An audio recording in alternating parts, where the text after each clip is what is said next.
Our scripture reading today, which I made mention of in the children's time, is Mark 3, verses 1 to 6, and I'll be reading it from the New Living Translation. Jesus went into the synagogue again and noticed a man with a deformed hand. Since it was the Sabbath, Jesus' enemies watched him closely. If he healed the man's hand, they planned to accuse him of working on the Sabbath. Jesus said to the man with the deformed hand, "Come and stand in front of everyone." Then he turned to his critics and asked, "Does the law permit good deeds on the Sabbath, or is it a day for doing evil? Is this a day to save life or to destroy it?" But they wouldn't answer him. He looked around at them angrily and was deeply saddened by their hard hearts. Then he said to the man, "Hold out your hand." So the man held out his hand, and it was restored. At once the Pharisees went away and met with the supporters of Herod to plot how to kill Jesus. Pastor. Thanks for that reading, Laura. This is my first sermon back in our Mark sermon series. And if you've missed a few, it's all right. We haven't gotten very far. We're just at the beginning of Mark chapter 3. And so far, it's been a few stories of healings and teaching and things like that. And one of the questions that I get asked, that I wrestle with myself sometimes, is how does it move from this feel good, healing people, storytelling, teaching? How does it go from that to crucifixion? And the first couple chapters of Mark, we start to see some of those rumblings beneath the surface, and we're seeing it here in this story a little bit more pronounced. There's growing conflict between Jesus and various forces within the crowds. The story begins, and it's a continuation of the story before, so we kind of have to play with that grammatically, but they were watching him. They were watching to see what Jesus would do. And this story is told in such a way, I think, to kind of play up the contrast, to make us wonder, why are these people so opposed to Jesus? Now, for us, these questions are obvious. Jesus asks a question: Is it good to do good on the Sabbath? Is it legal to do good or to do evil? Should we be curing or harming people? These are obvious questions to us. But it's because we've come through a religious tradition and training of reading these stories this way. We've removed ourselves, in theory, from the thinking of the religious people who are opposed to Jesus and the political forces that are opposed to Jesus. That's not our story. But we start to see some of these forces, and we always want to identify with the people closest to Jesus in the story. We want to believe that we're pure-hearted enough, that we're eager enough to learn, that we're full of love enough. And on our good days, we are that and more. But I think all of us have the capacity to be worse than that, to be among the cynics and the critics in the crowd. It doesn't take us too much work to think about how the forces opposed to Jesus, they just want order. And when we look around our world, we see that sometimes too. We aren't always interested to know what's the latest thing. We just want everything to go normally. This happened to me a little while ago. All of a sudden, cars were slowing down and stopping in a place where they don't normally slow down and stop. And I kind of felt my heart going in two directions. Right? One says, oh man, maybe somebody's in trouble. That's the compassionate side of me. And on the other side, I'm starting to wonder, what idiot up there is causing problems for the rest of us? And I was watching to see which side of the heart would win out. It was a deer, not a person. And so I was, neither side of my heart won out there, I guess. Nobody hit it, so it just moved on, which was good. But we want order. We want stability in the world around us. We want to make sure that when we go to the store, there's going to be food there. We want to know that when we're walking, we're not going to be pushed over by a crowd, or we're going to be able to go where we want to go and do what we want to do. And sometimes the crowds get in the way of that. Popularity of new things comes and goes, and we don't know what to do with it, and so we want stability and order, and we want things to work the way that they're supposed to. And when all of a sudden there's new phenomenons, we get disrupted. We have to learn new things. We have to figure out where to be, and we aren't ready to do that. So we are capable of that.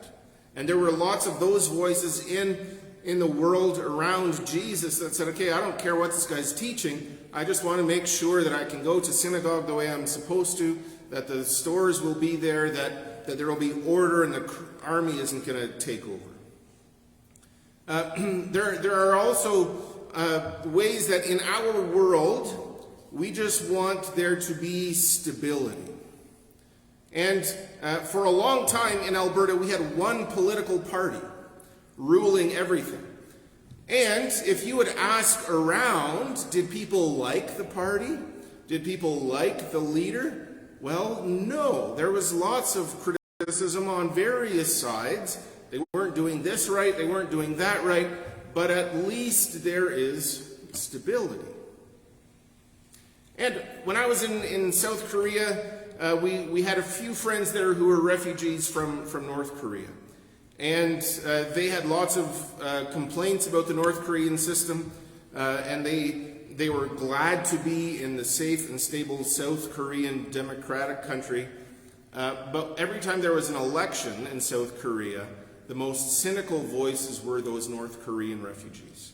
They said, why are we doing this? Why are the politicians coming and lying to everybody and trying to get everybody excited? Why can't we just have a peaceful transition from one to the next? Because they don't have to worry about elections and political campaigning in North Korea, because you always know who's going to be in charge.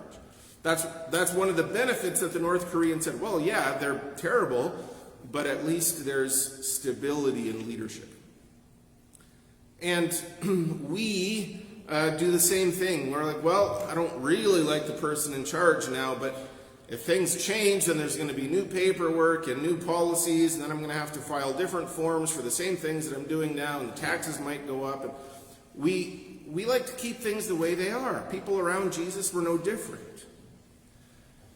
And two, the voices, especially in this story, the Pharisees were watching the situation, and they wanted to see if Jesus was going to break a church rule. Was he going to live by orthodoxy? That's a famous word, right belief. Or was he going to break that rule? And even if he did a good thing, there's still rules in place. There's 6 days of the week where you can heal. There's other places you can heal, but not on the Sabbath and not in the synagogue. Now, that seems the strangest for us, I think. If somebody here were to fall ill, we would want someone to respond. And that has happened before, and hopefully not this morning. But we do understand rules sometimes. A lot of us are not fans of cancel culture. It's kind of one of these words that we talk about sometimes. And I grew up in a little bit more traditional, a little bit more conservative religious community. And in that community, you could get canceled for doing something too worldly, too liberal. And these days, in the liberal world, you can get canceled for doing something too conservative, too old world, too restrictive. There's canceling forces on both sides of us. Those are the voices of orthodoxy. If we follow the rules, everything will be fine. So let's just follow the rules, and those rules then become more important than the fruit. And we see that in churches all around us, religious leaders that focus on growth of numbers of people, numbers in terms of donations, buildings, popularity. That seems to matter sometimes more than the actual fruit of kindness and respect and love and peace. And when we see that happening, then we understand, well, orthodoxy, right belief seems to be more important than the actual fruit of those beliefs. So we get cynical that way too. So it isn't hard for us, if we allow ourselves, to imagine the cynical voices in this story. But I think this is what came to me as I was reading the story this week. I think Jesus offers us a model of cooperation in this story. And that wasn't something that I read. It doesn't kind of jump out as the surface reading of this story. But I want to go through this together with you, and we can see if there's cooperation here. So, in these two verses here, we're sort of setting the scene of what's happening. Jesus is in the synagogue. Also in the synagogue is a man with a withered hand. It doesn't give a description beyond that of what the issue was. Is this a genetic thing? Is this an injury this man has suffered? He has a withered hand. He can't use it. He can't work properly. If he can't work properly, he can't earn money. He can't contribute in regular society. So, Jesus is in the synagogue, and the man with the withered hand is in the synagogue. Word has gotten out, even though in the other stories that we've talked about in the first two chapters in Mark, there are stories of Jesus healing, but he wants people to keep it a secret. He heals people. He does miracles, but he says, don't tell everybody. But they do. And word has gotten out, and now the man with the withered hand, he sees Jesus. He knows the stories. He knows what Jesus is capable of, and he's wondering, can Jesus heal me? Jesus has helped those guys. He gave sight to that person, leprosy, all that Jesus can fix, but can Jesus fix this? And it's easy to identify with that guy in the story too. That there's belief and there's suspicion. We can just imagine, man, it would be great, but maybe my thing is different. Maybe my ailment is different. Jesus can't fix this. He could fix them, but not me. And so he's wondering, can Jesus fix this? And in contrast, there are these skeptics on the sides saying, we know Jesus can, we don't know how, because if he was from God, our rules are also from God, and if this man is from God, he would follow our rules, which are also from God, and then the healing power would come from God. But if he's breaking our rules, we know it's not from God, so we don't know where it's coming from. We don't want it happening here. So there's this suspicion. Everybody's wondering, is Jesus going to heal? One man at least is hoping Jesus is going to heal. One person is desperately hoping that Jesus would heal on the Sabbath in the synagogue. So there are these different voices. Where's the cooperation? Well, we know Jesus is aware that he's being watched. When he tells people, don't tell everybody about this healing, he's trying to keep a low profile. He's trying to make sure that people aren't just coming for the miracles. People aren't just coming to be impressed and wowed like some sort of sideshow attraction. He wants to make sure that people are coming for the right reasons, but still the crowds are growing and people are watching. Jesus knows they are watching. So if he's trying to hide away from them, if he's if he's suspicious of them, if he is angry and hateful towards them, he will stay away from them. But if he's going to stay away from them, he's not going to the synagogue. Jesus went to the synagogue, where the skeptics work, where the cynics gather and teach and preach and lead. Jesus went and sat among them to worship. Jesus sat among the people who hated him the most. So, within the crowd, there were curious onlookers, didn't know what was going to happen. There was a man who wanted to be healed, and there were a number of people who did not want to see a healing. Jesus was there among them. So he's there, he's in that space with them. And all the other stories, which seems weird to us, in all those other stories, Jesus says, okay, don't tell anybody. Keep it a secret. Don't tell anybody that it was me. But word gets out. But now, in the synagogue, when his skeptics are watching, when his cynics are watching him, what does he do? What does he say to the man? He could say, well, your hand will still be withered tomorrow. Come and talk to me then. He could do that to appease the cynics and the skeptics. He could say, hey, are you Ezekiel's son? Yeah, I know him. I'll come by another time. He could say, hey, come meet me in the foyer. We'll take care of it there. No, Jesus says, hey, come up here to the front where everybody can see you. Come up here. He calls the man out because the man also went to the synagogue. The man didn't go to the synagogue to demonstrate against the cynics and skeptics. He didn't go there to prove a point. He's just going there to worship. And some of us have seen people suffer through situations where, because of ailments or limitations physically that they aren't able to fully participate economically, socially, religiously. So here he is. Even though he's an outcast, and some of this is speculation on our part, on my part at least, even though he's an outcast, even though he's probably not the richest person there, even though he's on the outside of functioning society, he went to worship.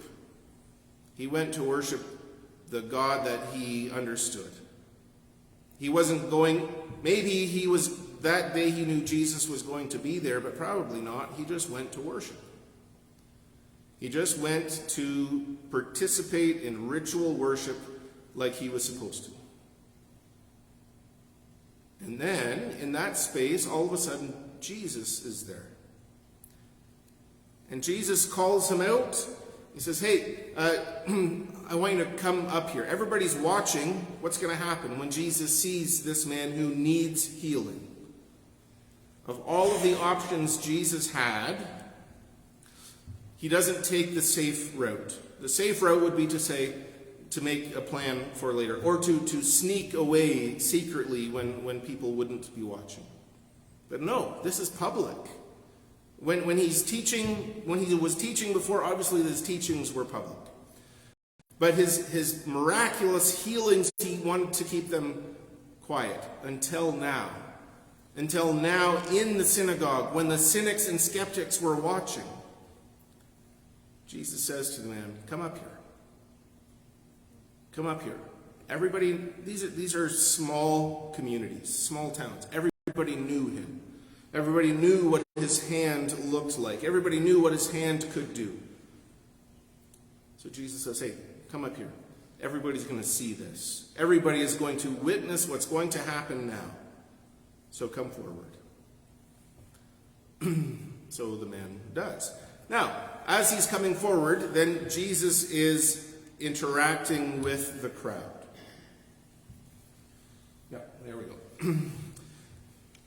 So everybody's thinking in their minds, what's going to happen? Now the cynics, of course, are thinking he better not.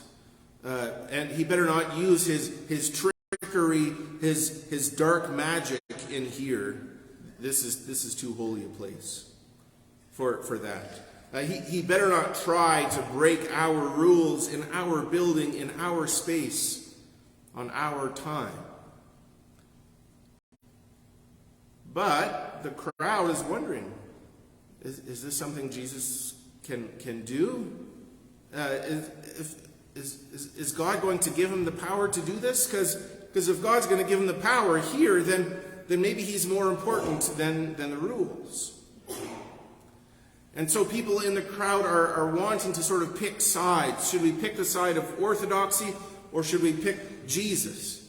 Should we pick the following the rules or breaking the rules? Which side are they going to do? And we sometimes feel those forces when we're watching the news, when we're watching people interact. We feel that pull to different sides of a fight, even. So everybody's wondering what's going to happen. So then Jesus calls out, using this kind of language of dichotomy, these two sides. Now, he doesn't tell them to break the rules. Right? He could say, hey, these rules are lousy. Look what they're doing to us. Let's throw these rules out the window. No. He uses the rules that the people are following as his justification. He uses the values of the people around him, the cynics, the skeptics, the curious onlookers. He knows that they value the Sabbath. It is the Sabbath. They are in the Sabbath building. He knows they care about the Sabbath. So he's using that as a building block for this argument. So Jesus, in an effort of cooperation, says to the crowd, hey, all of you guys care about the Sabbath. All of you have studied the Sabbath, are learning about the Sabbath. So tell me, does the Sabbath allow us to do good? Does the law allow us to do good on the Sabbath or harm? Now, this is a rhetorical question. There isn't supposed to be an answer out loud. The answer is supposed to be obvious. And the answer was obvious to his skeptics. That's why they didn't answer it. Is it right to heal on the Sabbath or to kill? Again, obvious answer. Nobody is going to say, yeah, the law says we should do evil on the Sabbath. Nobody is going to say, yeah, the law tells us we're supposed to kill on the Sabbath. Now, they're saying, hey, listen, Jesus, those aren't our only two choices. And normally, Jesus is the one pushing back, saying, listen, there's more than two options here. But the crowd is wondering, are we going to keep the rules or break the rules?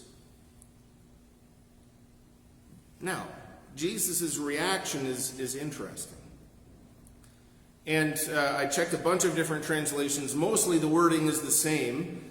But I was curious because, remember a few months ago we were looking at a story where Jesus looked with compassion on someone. And the word there was this deep yearning. It said to have the bowels yearn for somebody. But here it says Jesus was angry. So he's asked a straight up question. He's given them a chance to justify their cynicism, their skepticism, and they've said nothing. Because they don't want to say, yeah, obviously we're supposed to do good things on the Sabbath. They don't want to say, well, yeah, it's better to heal than to kill on the Sabbath, because that would be giving Jesus permission, and they don't want to do that. So here, by now, the man has come to the front. By now, the man with the withered hand is in front of all of them, and he's asking them, is it good to heal or to kill? And they've said nothing. So Jesus is ticked off. Understandably. He said, hey, here's the situation of justice. This is a serious question. What are we going to do with this guy? And nobody has compassion. Nobody cares about the problem that is right in front of their noses. So Jesus is angry. And then it says in the same sentence that he was grieved at their hard hearts. Grieved is a consistent translation. The NIV says deeply distressed, because grieved doesn't quite communicate it strongly enough. So here we have Jesus is angry at them, but also grieved. We can have multiple emotions at the same time. And some of us are good at balancing those forces out. Some of us aren't so much. There weren't any classes in emotional management where I grew up. So it's not one of my central skills. But here Jesus is holding these things together. He's angry at them. He's angry at the stubbornness that they're showing, that they just don't want to allow a good thing to happen. But he's also sad for them. He feels sorry for them. At the same time, they've chosen a path of stubbornness. They've chosen keeping the rules over actually doing good things. So he feels sorry for the man with the withered hand.